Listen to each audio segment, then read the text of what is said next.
Қайырлы күн, қымбатты тыңдарман. Жаңа әңгіме. Тағдыр сыйы. Әңгіме ұнап жатса, арнама тіркеліп қолдап кетіңіздер.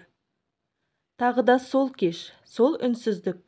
Әдеттегідей шашын екі жаққа өрген, үстіне ұзын қоңыр көйлегін киген Айғаным үй артындағы жолға қарап отыр. Күн батуға да аз уақыт қалған еді. Жолдан ешбір жанды көзі шалмады. Көңілінде бір қаяуы бар. Айғаным өзен жаққа қарай бет алды. Өзеннің ағысы мен құстардың даусы ғана естілуде. Өзінің өткенін еске алып бір жылап алды. Өткен өмірі осыдан 4 жыл бұрын болған жағдай Айғанымға өте ауыр тиді. Ол оқиға оның жадында ешқашанда өшпейтіндей орын алды. Үйіне қайтып бара жатқан жолда Алиманы кездестірді. Алима Айғанымның бала күннен бері келе жатқан құрбысы болатын. Бар сырын, құпияларын тек Алимаға айтатын. Алима Айғанымның жанына келді. Айғаным тағы да сол оқиға ма? Неге есіңе ала бересің?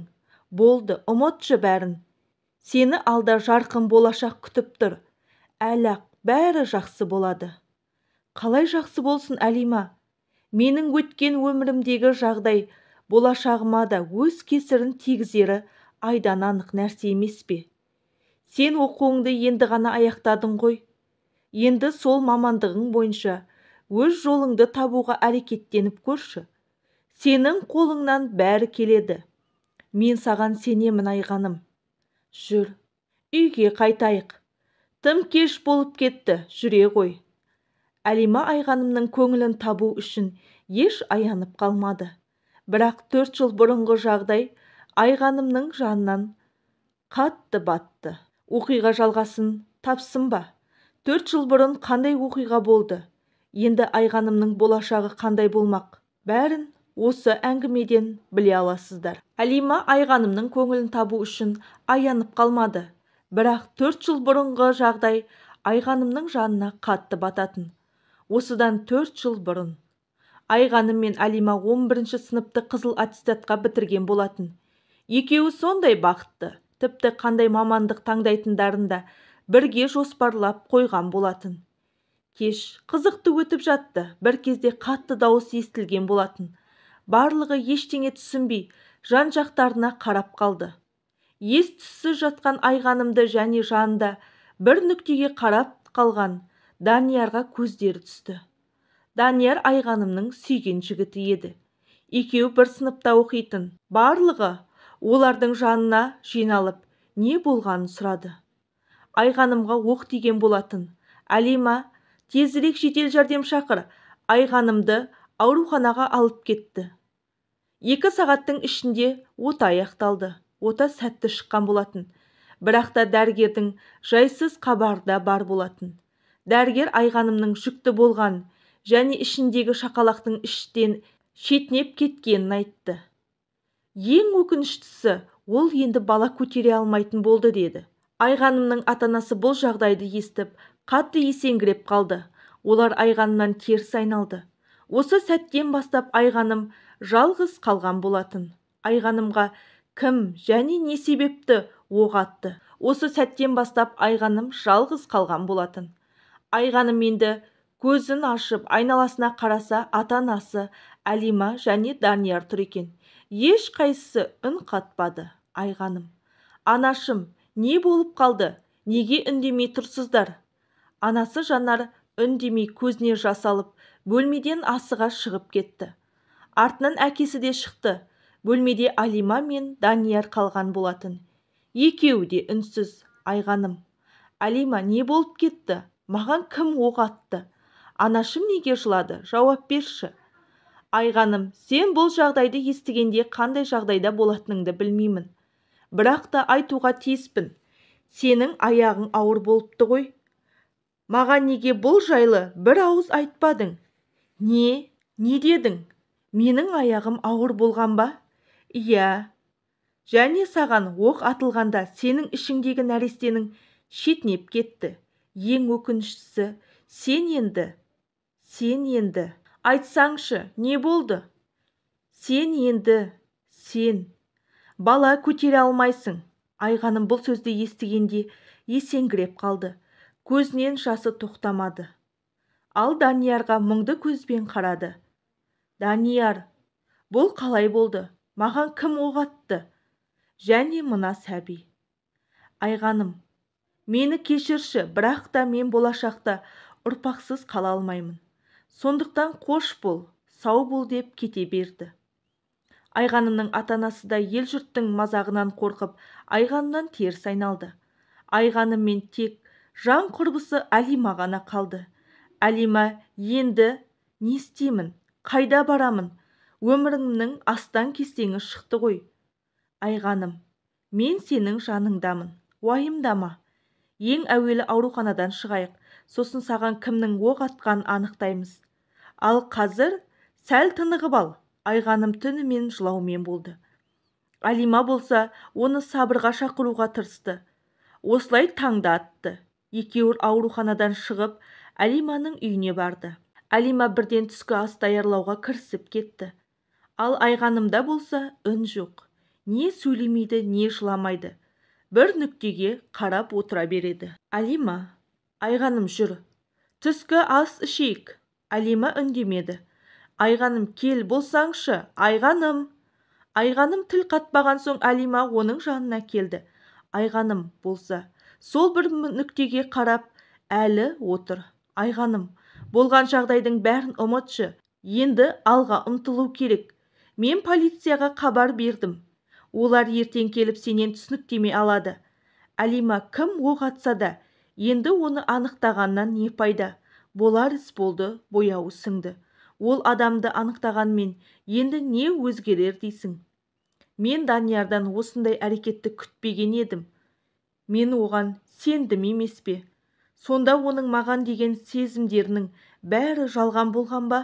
Болды, қоя қойшы, жыламашы Айғаным. Мен сенімен біргенмін.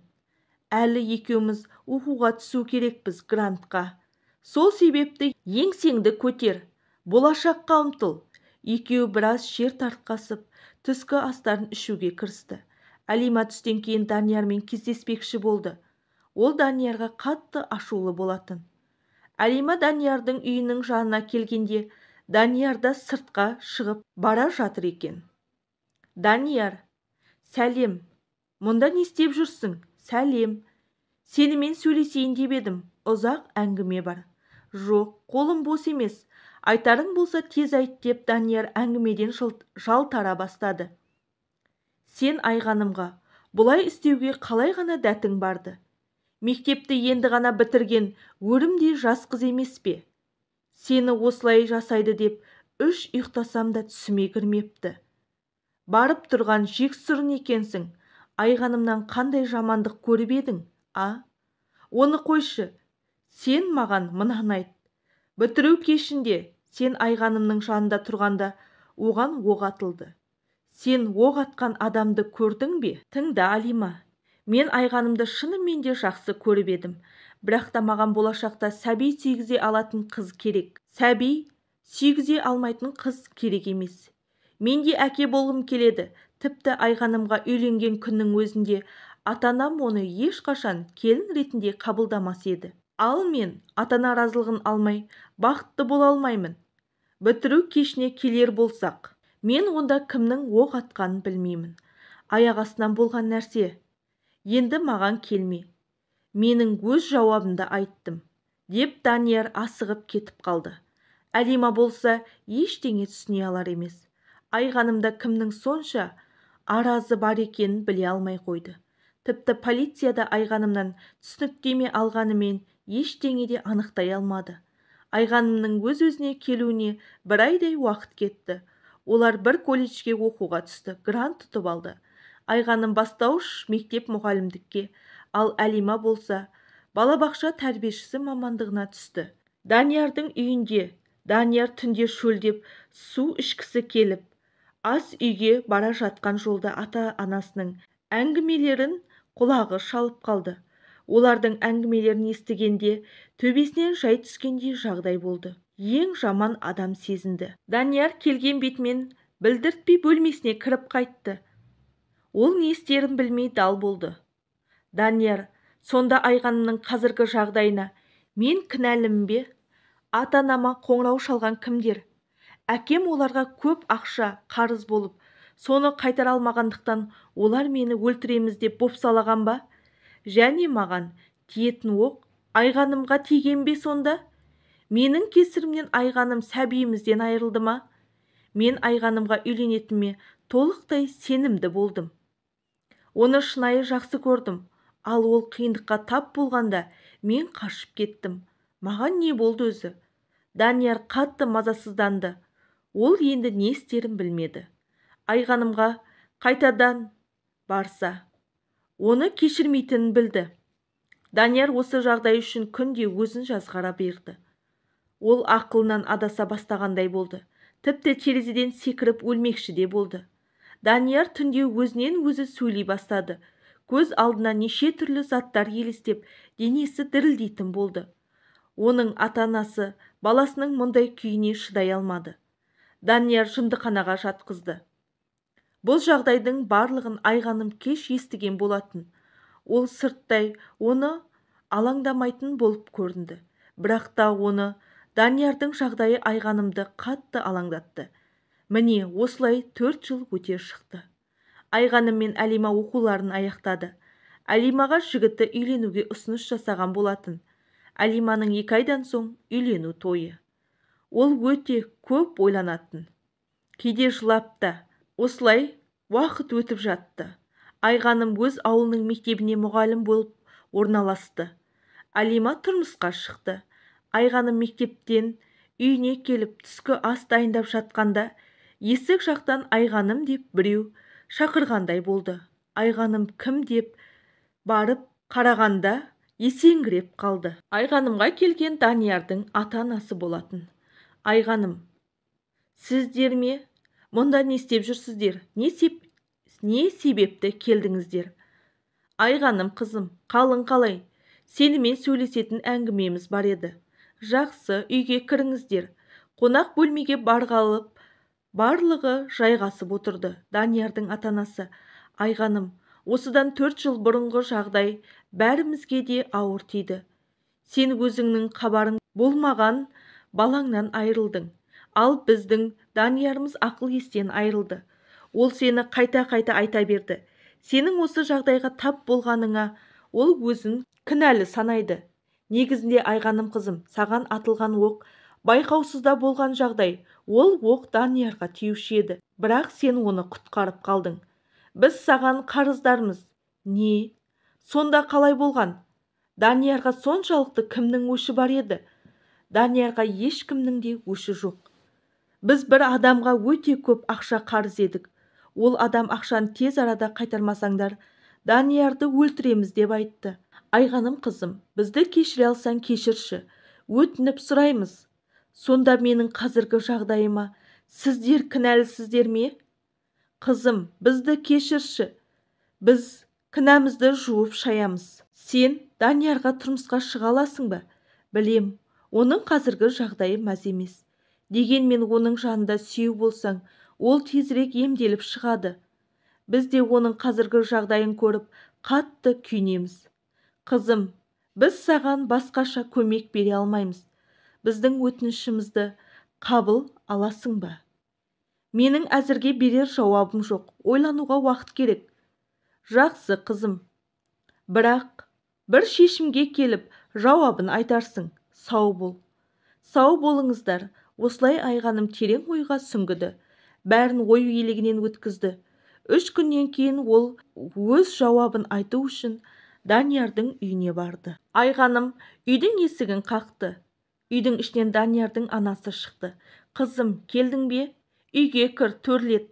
Айғаным жан-жағына қарап ақырын жүріспен үйге кірді. Қонақ бөлме.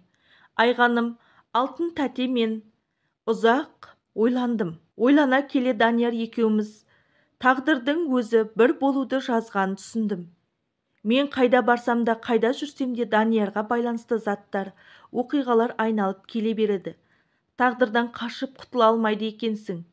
Мен ендігі өмірімді Даниярмен сүргім келеді. Басқа амалым да жоқ.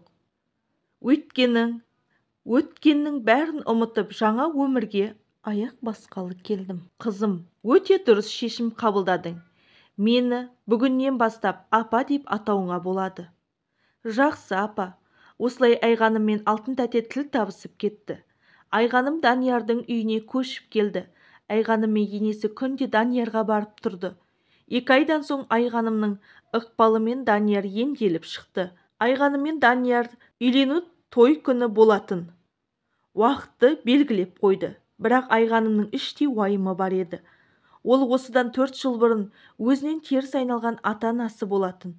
Олар сол жылы басқа қалаға көшіп кеткен соң Айғаным оларды көрмеген еді. Айғаным отбасымен ақылдасып Айғанымның үйіне бармақшы болды. 2 күн ішінде оларға да жетті. Айғаным есік қақуға батылы жетпей, сөйтіп Данияр екеуі бірге қақты. Есікті баласына орамалын тағынған жас әйел шықты. Сәлеметсіздер ме? Кімге келдіңіздер? Мұнда қайдан жүрсіздер? Сәлеметсіз бе? Бұл Қабылов Серік деген кісінің үйі ме? Иә, мен ол кісінің келінімін. Сіздер кім боласыздар? Мен қызы Айғаным боламын. Сіз менің Олжас ағамның жұбайы боласыз ба? Маған сіз жайлы ешкім ештеңе айтпаған еді. Үйге кіріңіздер. Үйге кірсе әкесі теледидар көріп, анасы шай ішіп отыр екен. Айғанымның анасы: Айғаным, сен бе? Мұнда қайдан жүрсің деп жүрегі елжіреп жылап жіберді. Анашым, болды. Жыламаңызшы. Мен аман саумын. Бәрі жақсы. Мынау Данияр менің болашақ жарым. Ал мына кісілер менің ата-енем. 4 жыл болған жағдайдың қалай болғанын қазір қалай екендіктерін бүге-шігесіне дейін айтып береді. Сөйтіп Айғанымның ата-анасынан баталарын алып, оларды тойға шақырып кетті. 1 айдан соң екеуінің тойлары болды. Кеш бата Айғаным мен Данияр далаға серуендеуге шығады. Жолда келе жатқанда баланың шырылдап жатқан даусы естілді. Қараса, шынымен де жолда бала жатыр екен. Айғаным жүгіріп барып, шақалақты көтеріп бауырына басты. Айғаным: қандай тас жүрек адам баланы тастап кеткен. Айғаным: мүмкін бұл бізге берген тағдырдың сыйы шығар. Осылайша Айғаным мен Данияр қуанышты күйде баланы алып үйлеріне қайтты. Соңы қалай, сіздерге ұнады ма? Ұнап жатса, пікірлеріңізді жазып, ойларыңызбен бөлісіп кетіңіздер. Әңгіменің соңы.